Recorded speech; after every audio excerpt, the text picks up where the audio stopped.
For this segment, I'm reviewing Call of Duty's Black Ops Cold Wars, that's a mouthful, multiplayer. So, hope you enjoy this one. Hostile care package inbound. Enemy CSD detected.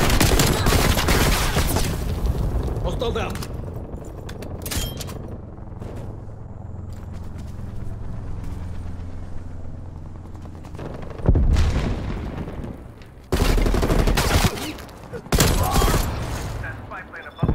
Care package on standby. Alright, so hopping straight into the multiplayer. They have added quite a few new things, nothing too crazy, but a few new modes and some new weapons. And it's pretty awesome to be back in that kind of 70s era weapons and just overall aesthetic feel. I really enjoyed the maps, although there are few in comparison at launch to Call of Duty Modern Warfare's 17. We only got 8 at launch for the core playlist, 12 total, which isn't, it isn't too bad, but like I said, with 17 coming from the previous game, it's a little disappointing to see fewer maps. But I resonated with the 8 core playlist maps a lot more than I did in the previous game. I felt like there was this kind of connection like I had way back in the day with Call of Duty Black Ops 1 and Black Ops 2. Hopping straight into it, I just started getting kills and these kind of cool score streaks, which I'll get into that later because that's also unique this time around. But I can just say that with the 8 maps, like I said, I really resonated with them all. Now, talking about things that are different, the score streaks. Now, it's not your typical kill streaks where you get 3 kills or 5 and you get your spies plane. It's actually score based and it doesn't reset when you die. So it's pretty cool. It's a bit of a difference between the normal where you, like I said, you accumulate a certain score, but if you die then it all resets back to 0. So I'm gonna restart that.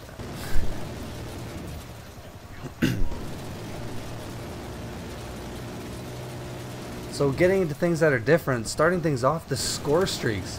It's not kill streaks, which is pretty cool, and it doesn't reset when you die. So all of them have a higher point base that you need to achieve to get them, but it really kind of gives lower skill player, dare I say, or people that just kind of get stuck in these matches where you're just kind of getting beat down over and over again, you still get your spies plane or your care package or even your attack helicopter. But it also gives players that are a high tier level the chance to reobtain these because there's just a little slight cooldown with all of them.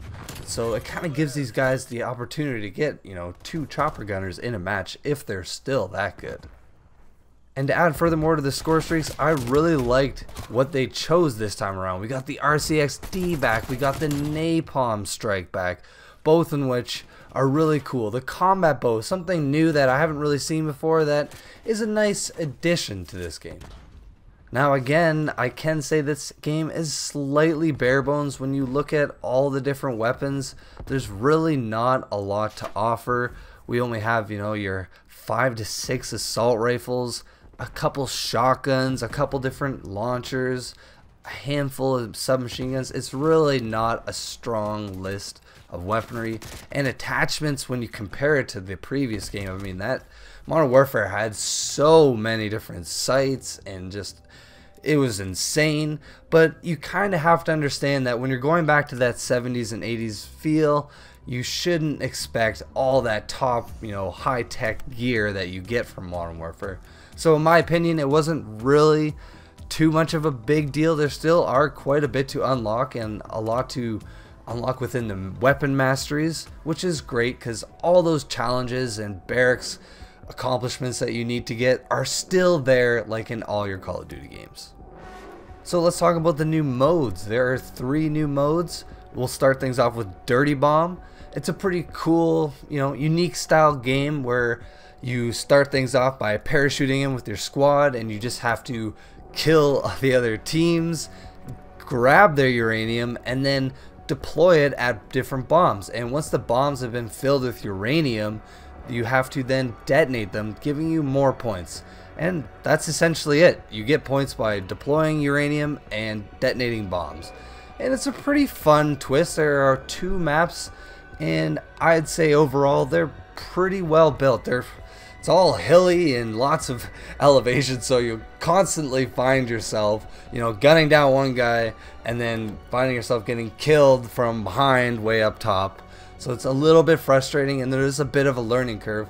But I found after a few matches, I started to kind of connect more with it and enjoy it, actually. It was a pretty cool touch. Secondly, we had Combined Arms, which combines assault and domination on maps that are actually in the core playlist, but further expanded. It's pretty cool. You have your Sea-Doos and your boats with turrets, and the maps just really open up to the pretty cool style of Call of Duty. There's more players to kill. There's just so much more to these maps, and it's a little overwhelming at first, but I found that it was pretty cool and pretty fun swimming around and sneaking up on enemies and gunning them down. It was definitely a nice touch for Call of Duty just to have these bigger style games with vehicles included.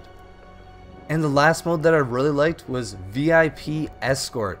Now this is kind of more of a, dare I say, a search and destroy style game where there's only 1 life per round, but you actually get the chance to get revived, which I thought was pretty cool.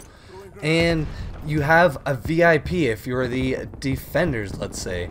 And what you have to do is protect them and bring them to the extraction point, and it takes them about 15 seconds if you're the VIP, but you have to kind of stand at the chopper and hope for the best that you can get on that rope. But otherwise, if you're the attacking team, you have to try and eliminate the VIP.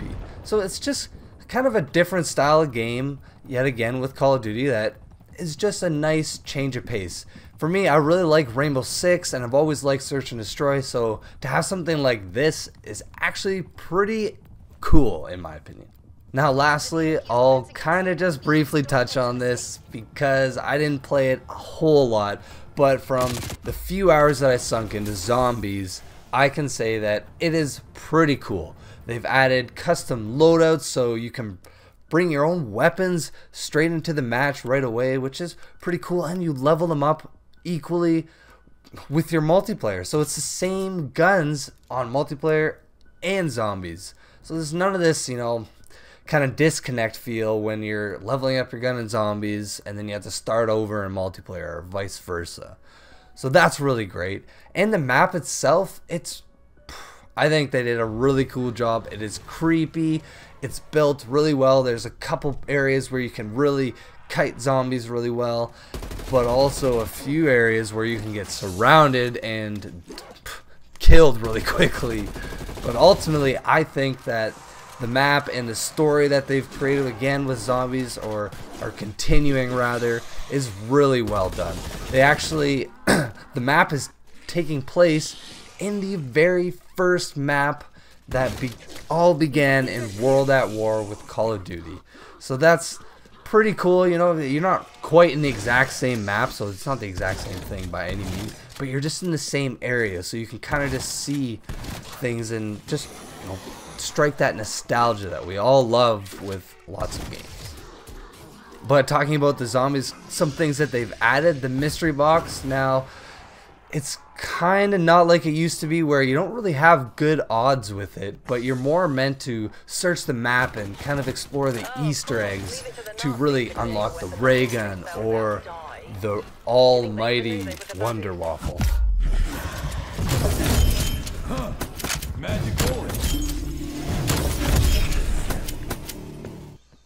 So I've talked about everything that I've really liked. Now I kind of got to talk about some things I don't really care for. Now, one of the big things is on my Xbox Series X, this game has crashed at least 3 to 4 times to the point where it's completely powered down my Xbox to nothing, where I have to just start it completely right up from the beginning. So that is a little bit frustrating. You could tell that, in my opinion, they kind of rushed this. That Xbox, there's so many times where I've I'll go to aim down sight or something will be happening, lots of stuff, and I'll kind of just lag out, and it's not my internet, because when I look, everything else is fine, and I'll have reset my internet. I'll have uninstalled and reinstalled this game to maybe see if that was the problem, but no, it's just this game wasn't built that well on the Xbox, and that's kind of upsetting. And PlayStation, they have a whole ton of exclusive rewards, and they seem to be for about a year, so that's also a little bit frustrating. Like, a year is a long time. They kind of make it so it's irrelevant, because what they want you to do every year is buy the next Call of Duty. So I don't know, that's a little bit frustrating, but it's not the end of the world, because it's only really some exclusive timed XP events, a couple loadouts, and some 2-player zombies mode. So again, it's kind of frustrating, but I don't know. What are you gonna do? Well, what I will do is score this, because all in all, I had a pretty good time with this. Some frustrating moments with all these crashes and some of these bugs, but honestly, coming off of Modern Warfare, I really resonated, like I said before, with these maps and just the guns and the overall feel. It feels like a good Call of Duty Treyarch experience. So I'm gonna have to give this one a 7 out of 10.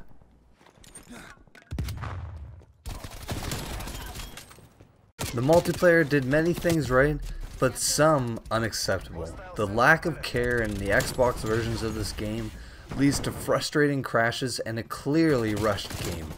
The lack of content at launch might make you want to wait a little bit before picking this one up.